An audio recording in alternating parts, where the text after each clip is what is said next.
Senadores aprovam projeto que destina royalties do petróleo para a educação e a proposta de emenda à Constituição que exige ficha limpa no serviço público.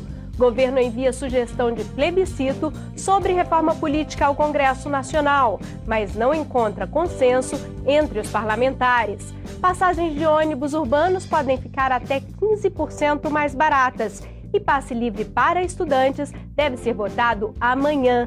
Veja agora no Jornal do Senado. Boa noite. O plenário do Senado votou nesta terça-feira um projeto do Poder Executivo que também é uma cobrança do povo nas ruas, o uso do dinheiro dos royalties do petróleo na educação.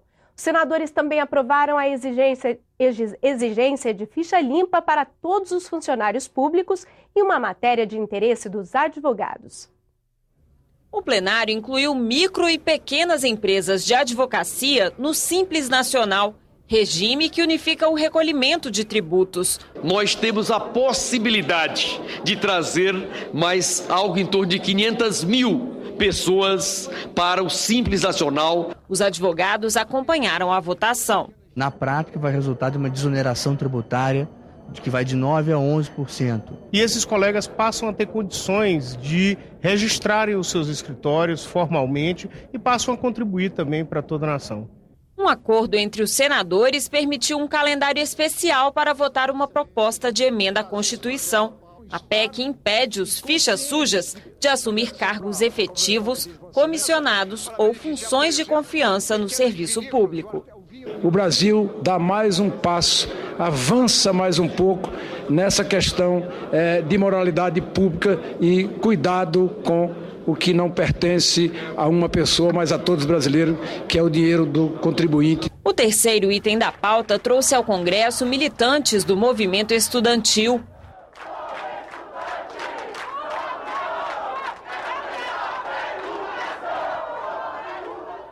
E 2 ministros de Estado.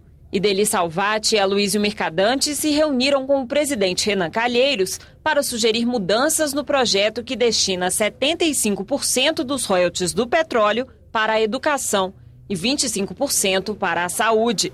A norma valeria para municípios, estados e União. O governo defende o uso dos royalties apenas no ensino.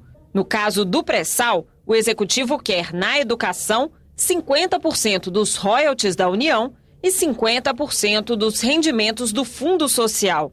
Tem um conceito estratégico de longo prazo. Um são os royalties, que nós devemos investir sim agora.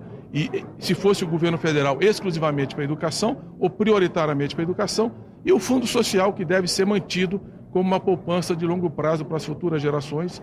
O prazo é outro ponto de divergência. O projeto original considerava os recursos do petróleo nos contratos assinados a partir de 3 de dezembro do ano passado.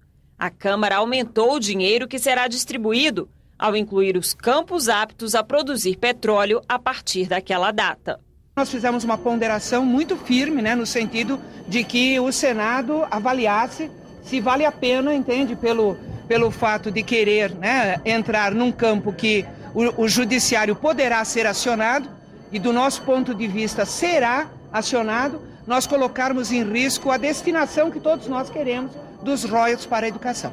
Os pedidos do Executivo viraram emenda dos governistas no plenário. 50% do royalty da participação especial da área do pré-sal, que já está em produção, e aquelas que estão em contrato, mas ainda não está em comercialização, passarão direto para a educação. Neste instante, nós estamos colocando algo para já, agora, no ano que vem, algo da ordem de 4 bilhões de reais adicionais. E a repórter Glauciene Lara tem novas informações ao vivo do plenário. Boa noite, Glauciene. Boa noite, Luciana. Boa noite a todos. O projeto que destina os royalties à educação e à saúde estabelece normas complexas e foi discutido durante muito tempo aqui na sessão no plenário do Senado. O substitutivo apresentado pelo senador Eduardo Braga propõe algumas regras que os senadores custaram a entender numa votação que foi realizada toda hoje. A definição do relator e a votação e a negociação do texto com o governo foi realizada toda hoje. Esse texto propõe o seguinte: os royalties dos campos que não estão no pré-sal, 75% vão para a educação e 25% para a saúde. Os ganhos da União com o pré-sal, 50% desses ganhos vão para a educação. E no caso do Fundo Social, 50% dos rendimentos desse fundo vão para educação e saúde. Nos contratos em que há royalties para estados e municípios, esses royalties, somente nos contratos assinados a partir de 3 de dezembro do ano passado, é que vão para a educação e a saúde. Isso é para evitar que os compromissos já feitos com esse dinheiro sejam quebrados e também para evitar ações de estados e municípios na justiça. O texto foi aprovado, o texto do senador Eduardo Braga, que foi negociado com o governo, foi aprovado aqui no plenário do Senado, apesar das diversas emendas e destaques apresentadas pelos senadores, e agora segue para a Câmara dos Deputados, onde a articulação política do governo vai ter que trabalhar para tentar aprovar um texto mais próximo a essas demandas do governo. O texto aprovado aqui no Senado é mais próximo ao projeto original que foi enviado pelo Executivo à Câmara e que a Câmara alterou na votação pelos deputados. As outras matérias aprovadas aqui no plenário hoje também vão à Câmara. A inclusão da micro e pequena empresa de advocacia no Simples Nacional e a ficha limpa no serviço público. Ao final da sessão, o senador Renan Calheiros anunciou que a Câmara arquivou hoje o projeto da cura gay, que considera o homossexualismo como doença. Mais um projeto que estava na pauta de prioridades de votações no Congresso como resposta às ruas. Luciana? Obrigada, Glauciene. E o presidente do Senado anunciou que as sessões plenárias das segundas e sextas-feiras também serão deliberativas, ou seja, para votação de matérias. Normalmente, sessões desses dias são destinadas a discursos. A ordem do dia será iniciada às 5 da tarde e às segundas e às 10 da manhã às sextas-feiras. Isso deve ocorrer até o dia 17 de julho, que é o último dia antes do recesso parlamentar. O presidente do Congresso Nacional recebeu nesta terça-feira a sugestão da presidente da República para o plebiscito sobre a reforma política. O vice-presidente da República e o ministro da Justiça foram os emissários da presidente Dilma Rousseff. Ela sugeriu ao Congresso 5 temas para o plebiscito da reforma política. A população seria consultada sobre a forma de financiamento das campanhas eleitorais, a definição do sistema eleitoral, a existência ou não da suplência de senadores, a possibilidade de coligações partidárias e o fim do voto secreto no parlamento. O que o Executivo está fazendo é uma mera sugestão. Quem vai conduzir esse processo do seu início até o final é o Congresso Nacional. Portanto, quando vai ser o plebiscito, se há plebiscito, quais os temas do plebiscito, o Congresso é o senhor absoluto desse processo. Um plebiscito, ele dá diretrizes, ele dá alicerces. O detalhamento daquilo que for decidido pelo povo é feito pelo Congresso Nacional. E eu acredito que o povo, ao ser consultado, tem totais condições de dizer o sistema que ele quer para eleger as pessoas que os representam. Segundo o presidente Renan Calheiros, os parlamentares devem incluir outros temas no plebiscito. Ele pretende conversar com representantes de todos os partidos para acelerar a tramitação do projeto que estabelece a consulta popular. Nós temos que compatibilizar o calendário de modo a que nós tenhamos essas regras valendo já na próxima eleição. É preciso que alguém na Câmara dos Deputados apresente um projeto de decreto legislativo, que tramitará na Câmara, depois virá para o Senado. Se a proposta da Câmara for modificada no Senado, ele voltará para tramitar terminativamente na Câmara.